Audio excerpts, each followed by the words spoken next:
আল্লাহ যখন এই পৃথিবী সৃষ্টি করলেন, পৃথিবীর মধ্যে ভাইব্রেশন হচ্ছিল, কাঁপাকাঁপি। আল্লাহ পৃথিবীর কাঁপাকাঁপি বন্ধ করার জন্য পেরেকের মতো পাহাড়গুলোকে পৃথিবীতে ঠুকে দিলেন, কাঁপাকাঁপি বন্ধ হয়ে গেল। এই দৃশ্য দেখে ফেরেশতারা বলে, ইয়া রব, পাহাড়ের এত শক্তি, আপনার সৃষ্টির মধ্যে পাহাড়ের চেয়ে শক্তিশালী কিছু আছে? আল্লাহ বললেন আছে। সেটা কি? আল্লাহ বললেন সেটা লোহা, কারণ লোহা দিয়ে পাহাড় কাটা যায়, ঠিক কিনা? লোহার কথা শুনে ফেরেশতারা অবাক। ফেরেশতারা প্রশ্ন, তাহলে আপনার সৃষ্টির মধ্যে লোহার চেয়ে শক্তিশালী কিছু আছে? আল্লাহ বললেন আছে। কি সেটা? আন্নার, আগুন। কারণ আগুন লোহাকে কি করে? গলিয়ে ফেলে। ফেরেশতারা শুধু অবাকই হচ্ছে।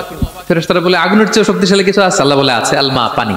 কারণ আগুনে দাউ দাউ করে জ্বলে ওঠা আগুনের মধ্যে পানি দিলে আগুন অস্তিত্ব হারায়। ফেরেশতারা শুধু অবাকই হচ্ছে। তারা বলে, তাহলে পানির চেয়ে শক্তিশালী কিছু আছে? আল্লাহ বলেন আছে, রিহ, বাতাস। কারণ বাতাস পানিকে একদিক থেকে আরেক দিকে নিয়ে যায়। জলের মধ্যে বায়ুর উচ্ছ্বাস লাগলে জলোচ্ছ্বাস তৈরি হয়, ঠিক কিনা? ফেরেশতারা আবার অবাক হয়ে বলে, তাহলে বাতাসের চেয়ে শক্তিশালী কিছু আছে? আল্লাহ বললেন আছে। সেটা কি? বলতেছে বনি আদম। ওই মানুষ শক্তিশালী যে গোপনে দান করে, এত গোপনে যে ডান হাত কি দান করলো, বাঁ হাত সেটা টের পায় না। পড়েন সুবহানাল্লাহ।